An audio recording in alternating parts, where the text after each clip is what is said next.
How you going? Welcome to my Star Trek Picard Season 1 prediction. Now, this is going to be pretty lazy and pretty laid back. I haven't put much thought into this. These are just some random things that have been mulling around inside of my head. So I'm going to break this into three parts. One part is my hope. This is what I hope happens in this season. The other part, my expectation is what I basically think that they're going to do. And the other one is my fear, which is what I'm dreading. Hopefully we don't have to put up with that though. So we'll start off with my hope for Star Trek Picard Season 1. And basically this revolves around Picard becoming Locutus of Borg again. So Picard's been basically feeling like he's useless. So in an earlier episode, he was fearful of returning to the cube, and I feel like that's sort of like a personal obstacle that he can overcome. And while he was on the cube, he had this revelation. Hugh was talking to him about how the ex-Borg aren't actually monsters and how they themselves are the victims here.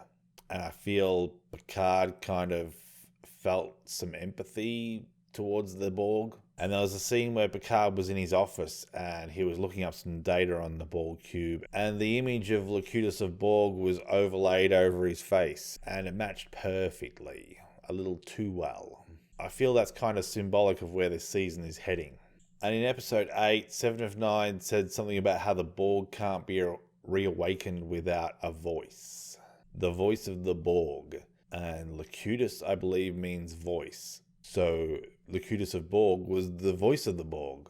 So in order to reawaken the Borg, which they might need this Borg cube to do something later on. They'll need Locutus of Borg in order to control the Borg. And Hugh said he had a way to make the Romulans pay. Now after that, he tried to take Elnor to the Queen Cell.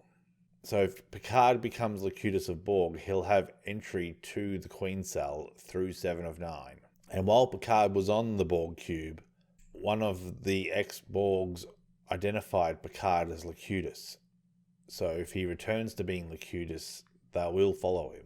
So I'm hoping that in order to prevent this disaster that's apparently going to happen, Picard will become Locutus and use the Borg cube to defend humanity against this threat. Now, my expectation for this season. One thing these shows love these days is explosions. So I feel like the Borg cube is probably likely to explode at some point. And they seem to really have a hard-on for women succeeding in this show. So the main women are Soji, Narissa, Raffi, Girardi, Commodore O, and 7 of 9. So I think maybe Soji will self-sacrifice. Maybe to be a bit more like Data.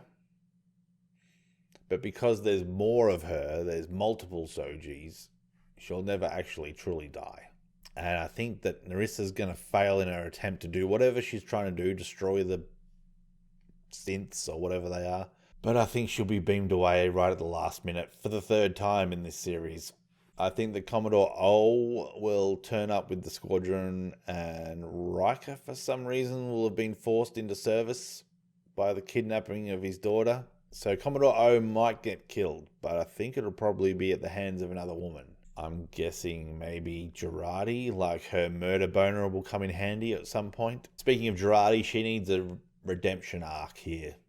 And I think she's going to have some problem that she needs to solve to do with robotics somehow. And she'll be the only person who can do it, and she will do it. And there'll be no tension at all in that scene. And I'm worried that she's going to clone Data from Soji. Now, the one I'm most certain of is that when Commodore O is found out and killed, I think that Raffi's going to take her place. Raffi will be reinstated in Starfleet as the head of security. I'm 100% sure of that. Now, 7 of 9, that's a bit more tricky. I think she's going to bring the Borg cube and find a way to use Maddox's research to give the Borgs free will. And then she'll take off the cube to hunt down and free other Borg. But, of course, there'll be some situation where there'll be like a need for critical expertise or some sort of knowledge, and the La Sirena crew are going to just happen to have that exact knowledge. And my biggest fear for this show is that it's going to turn into a Borg origin story. So I think that the creators of that 8-star system are going to turn out to be the original creators of the Borg. Like, they took transhumanism too far and added machine parts to themselves, and then eventually they became more machine than man, and the machine parts took over. And I'm dreading the fact that I think that the Tal Shiar were warned by the ancients, and then they attempted to take over the Borg cube in order to infiltrate it. So I've got a feeling that the Romulan plan, the Tal Shiar plan, is going to turn out to be justified. Like, they were the good guys all along. And there's something about the Destroyer. Like, Rhonda, who was a Borg, is afraid of the Destroyer. But the Zhat Vash operatives are actually hopeful about the Destroyer. Like, they can use her to destroy the Borg. That's just going to suck. If it turns out there's a bait and switch. I think they're both worried about this Destroyer, but one of them was actually hoping to find the Destroyer, and the other one was fearing the Destroyer. But anyway, that's enough from me. Let me know what your theory is in the comments.